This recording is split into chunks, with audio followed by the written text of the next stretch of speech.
This is Resolute and the Resolute Podcast, where we are discipling and developing men to live with conviction. I am Vince Miller, your host, and today we are discussing the topic of feedback.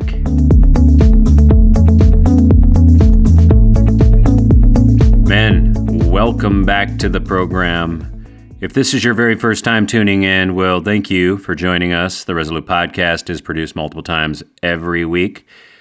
We have Resolute study guides that go along with this podcast for your men's group, found on the website for members at beresolute.org. That is beresolute.org. Come back often. Feel free to add the podcast to your favorite RSS feed or in iTunes. You can also follow us on Twitter and Facebook. All the links are on the homepage of our website. So let's dive in. Today we are discussing the topic of feedback.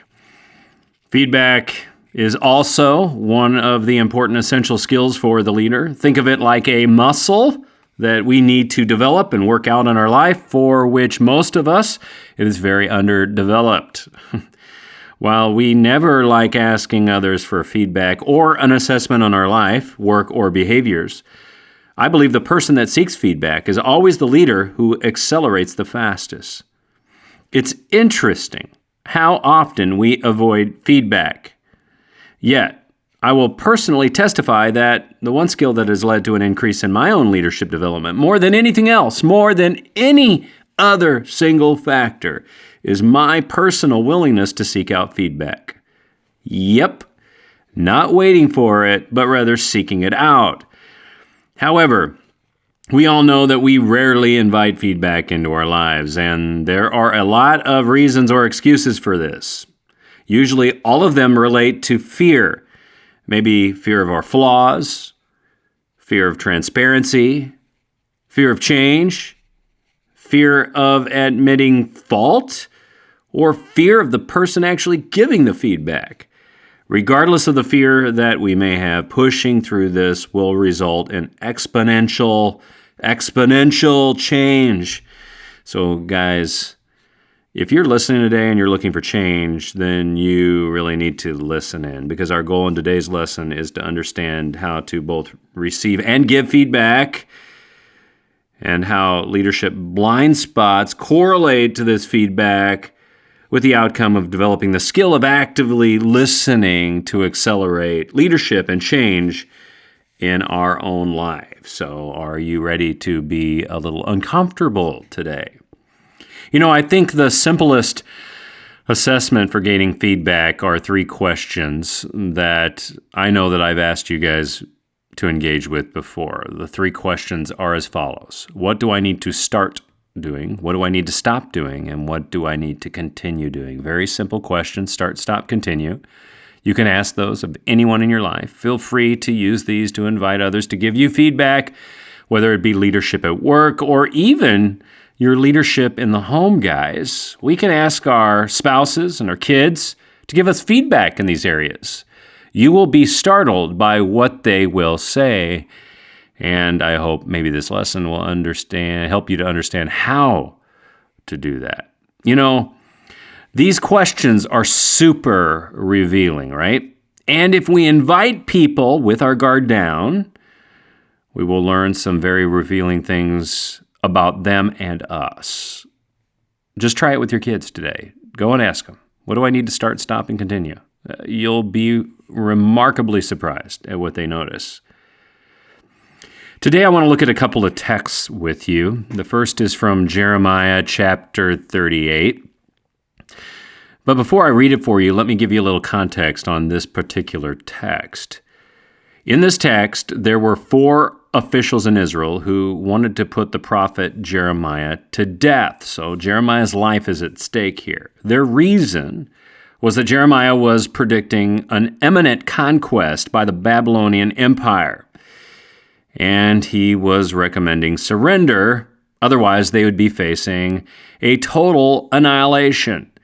Of course, this is not a prediction that these particular 4 men liked. Therefore, King Zedekiah allowed the 4 men to take Jeremiah, and they placed him in a deep water cistern that was empty and left him to die. Now, King Zedekiah, who was always wavering as a leader, later changed his mind because he's just a wavering man. A man named Ebed approached him, persuaded the king to release Jeremiah because he thought it was wrong. And then, of course, King Zedekiah instructed 30 men to retrieve Jeremiah from the cistern just before he starved to death and brought him back to the king's courtyard. Next, this is what we read in Jeremiah chapter 38, beginning in verse 14. It says, King Zedekiah sent for Jeremiah the prophet, obviously after he is released from the cistern, and received him at the third entrance of the temple of the Lord. The king said to Jeremiah, I will ask you a question. Hide nothing from me. And Jeremiah said to Zedekiah, if I tell you, will you not surely put me to death? And if I give you counsel, you will not listen to me. Then King Zedekiah swore secretly to Jeremiah, as the Lord lives, who made our souls, I will not put you to death or deliver you into the hand of these men who seek your life. Hopefully you see the tension in this text, and you feel it at the same time. It is that Jeremiah wants to give the king honest feedback and tell him the truth, but he knows that the king has often wavered in his opinion, and Jeremiah knows and believes that Zedekiah is not going to like what he's about to hear. What happens next is that Jeremiah tells him the whole truth, which is that Babylon will capture and destroy them completely, burning the city to the ground if they do not surrender. Now, how would you like to hear that type of feedback? It's negative all the way around. First, about your character, and second, about the imminent end of your leadership. I want to look at one more text today. The following text is from Proverbs 19, verse 20. It reads, and I'm going to read it twice because it's good. It reads, listen to advice and accept instruction, that you may gain wisdom in the future. Listen to advice and accept instruction, that you may gain wisdom in the future. Very straightforward, right?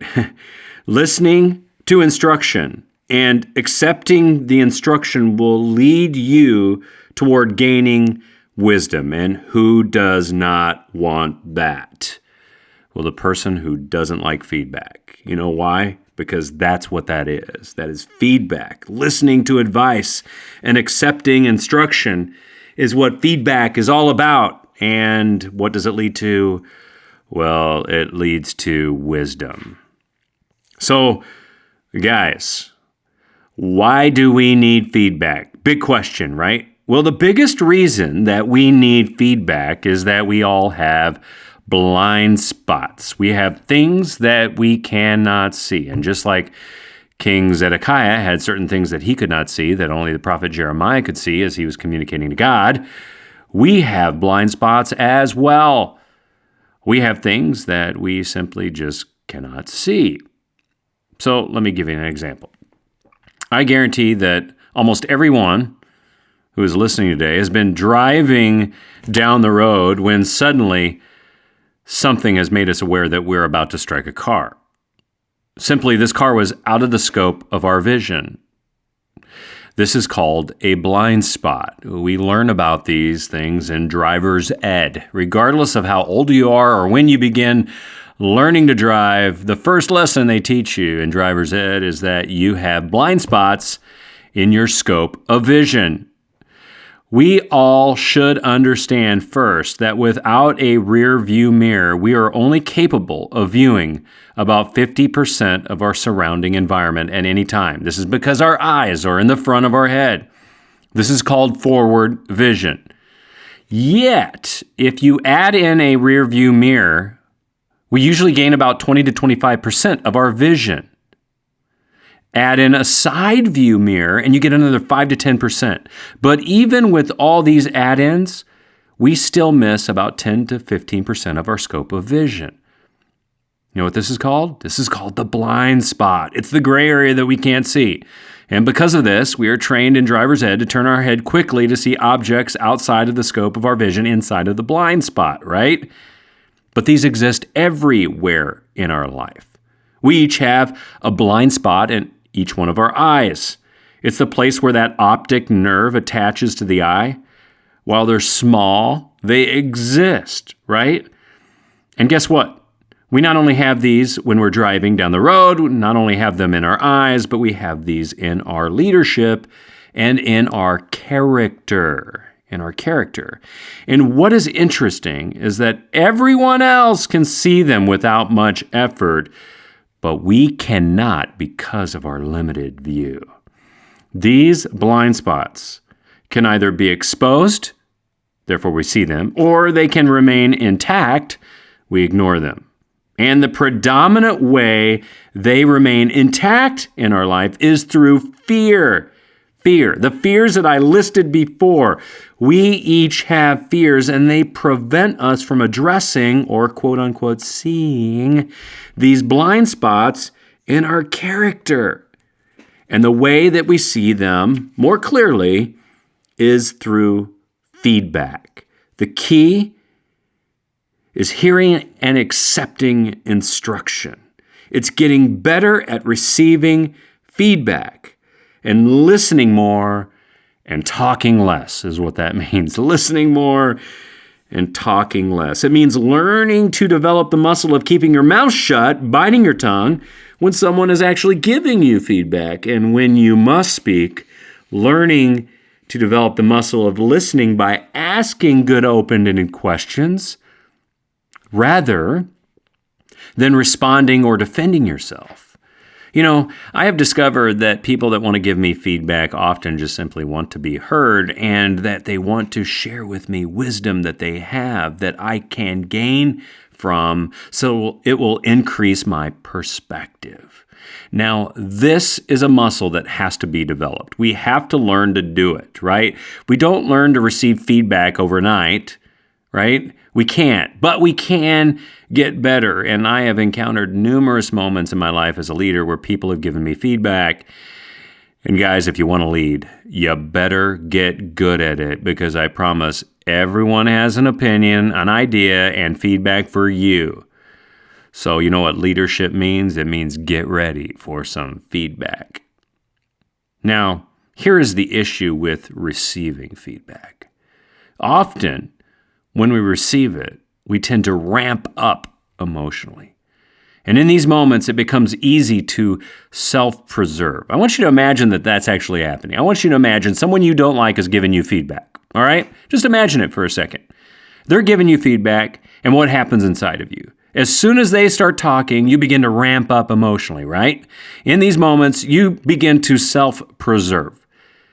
And what we have to do is learn to fight this emotional urge, since often the person giving the feedback is really only trying to improve our condition, at least most of the time. And if we don't switch off this emotional ramping up, we will only interpret everyone that gives us feedback as adversaries.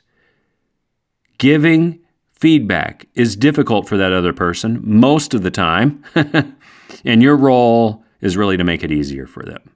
So let me give you a few pointers for the next time you get solicited or even unsolicited feedback. Here's a few. First, listen to your emotions. This is very important. Listen to your emotions. This would have helped King Zedekiah out a ton if he would have just listened to his own heart. Second, listen thoroughly to the feedback. In other words, let them finish. Let them talk. Third, listen by not playing your mind out and preparing a quick answer. We all do that. Someone starts talking and you start preparing a defense. Don't do that.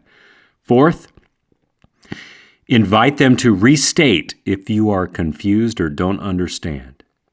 Good practice. Fifth, ask them for an example or to illustrate it. Sixth, ask them for suggestions on how you might correct course or adjust the next time. Seventh, thank them for taking a big, courageous step. I mean, think about that. If we took these 7 steps, how much different would our life be when someone gives us feedback? Significantly different. Significant. Just think, what if King Zedekiah would have done this? How much different would he have been as a leader and a man in these moments? I assure you, I use these tactics all the time. Often I discover that people just really want to share and they don't like to do it. And often just listening to the other person helps them process and helps you understand. But if you want even better tips, consider these 3 principles, because these are 3 things that accelerated leaders do. They do 3 things all the time. Number 1, they learn how to apologize. Number 2, they give feedback when they have an opportunity and practice giving it because there is a skill to it. And 3, they give others the frequent opportunity to give feedback to them or their team. I cannot say it enough. The leader who invites feedback is the fastest to learn and grow. So guys, seek out feedback and do it early and often. Well, gentlemen, that's the show. Thank you so much for listening. If you enjoyed our time today, we hope that you will pass along this podcast to other men you know. Just head to our website, beresolute.org, for the Resolute app, or simply share the feed. Men, I also want to encourage you, if you're looking for a daily Devo to get in your inbox, go straight to our website right now at beresolute.org. Upper right-hand corner, you'll see a couple of buttons there. One says Men's Daily Devo, the other says the Resolute Podcast. You can sign up for those things right there, get them, receive them directly in your email inbox, just short Devos and podcasts just like this one, so you can stay in touch with us. I'd love to have you partner with us and love to have you join me for these times. So guys, get off the bench, get into the game, and we'll see you right back here next time for another edition of the Resolute Podcast.